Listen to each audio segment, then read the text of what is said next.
Whether it's a pop-up ad on your phone, a jingle you just can't get out of your head, or a billboard you drive past every day, advertising is, well, everywhere.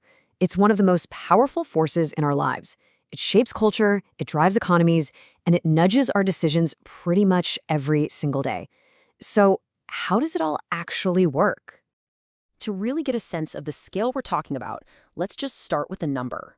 By 2025, the total amount of money spent on ads around the world is expected to blow past $1 trillion. That is a staggering amount of money, and it's the engine behind every single ad you see. So, in this explainer, we're going to pull back the curtain on this massive industry. We'll start with the basics, what advertising even is. Then we'll do a quick sprint through its history. After that, we'll unpack the modern advertiser's toolkit, look at the nitty-gritty of a sales promotion, and talk about a huge shift towards marketing as an experience. And finally, we'll ask, what does the future hold? Okay, so let's start at square one. What are we really talking about when we use the word advertising? At its heart, advertising is really the art of persuasion. It's not just about letting you know something exists. Nope. It's about framing a product or a service in just the right way, highlighting why it's useful, what its advantages are, all to make it seem absolutely compelling to you, the person watching. So, how did we get here? I mean, this practice is basically as old as buying and selling stuff. So, let's take a really quick sprint through the history books. You start to see a pattern here, right? Technology has always shaped what an ad looks and sounds like. You can draw a straight line from bamboo flutes in ancient China to mass-produced newspapers in the 1800s. Then the 1920s brought sound into our homes with radio, the 50s added moving pictures with TV, and of course the 90s brought us interactivity with the internet. Each step completely changed the game.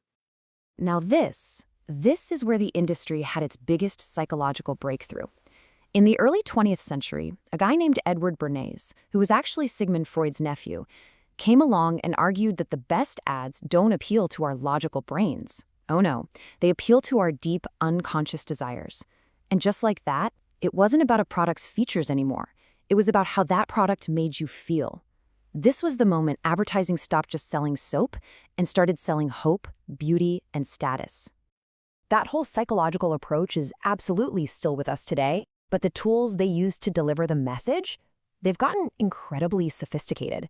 So let's take a look at the modern toolkit. This chart tells you everything you need to know about where the money is flowing right now. Digital, social media, search engines, all that stuff, it completely dominates with almost 60% of all ad spending. But hey, look at TV. It's still holding on to a massive 25% share. So what that tells us is that while our phones are the new frontier, the good old living room screen is still a huge battleground for our attention. Advertisers usually think in two big buckets. Above the line is like shouting from a rooftop. Think of a giant Super Bowl commercial. The whole point is to make sure everyone knows your name. But below the line, that's more like a whisper in your ear. It's that personalized email or that coupon in the mail, and it's designed to make you do something right now. So let's zoom in on that whisper in your ear world for a second. These are the little promotional tactics that you come across all the time, probably without even realizing the strategy behind them. The key word for all of these things is action, right?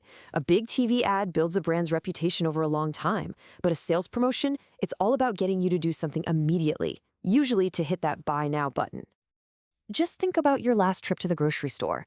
All that candy right by the checkout, that's a point of sale display, and it is engineered for impulse buys. That giant pyramid of soda boxes at the end of the aisle, that's a feature display. Heck, even the stickers on the floor are put there to strategically grab your attention. Rebates are another one of those classic tactics. You see a lower price and it pulls you in, but the actual savings are delayed. And here's the little psychological trick for the company. They are counting on something called breakage. That's the industry term for the percentage of people who buy the product, but then never actually get around to mailing in the form. And of course, the toolkit is full of the classics. You've got coupons for that instant discount, free samples to make you feel better about trying something new, and premiums, which is just a fancy word for that free gift you get with a purchase. But here's the thing. In today's world, a lot of brands are trying to move beyond just showing you a product. They want you to live it. They want to create a real, lasting connection. And that brings us to the world of experiential marketing. This question right here is really what's driving the next phase of advertising. Brands are scrambling to figure out how to stop being an interruption in your day and start being an invitation to an actual experience. So, event marketing, it's all about creating something immersive.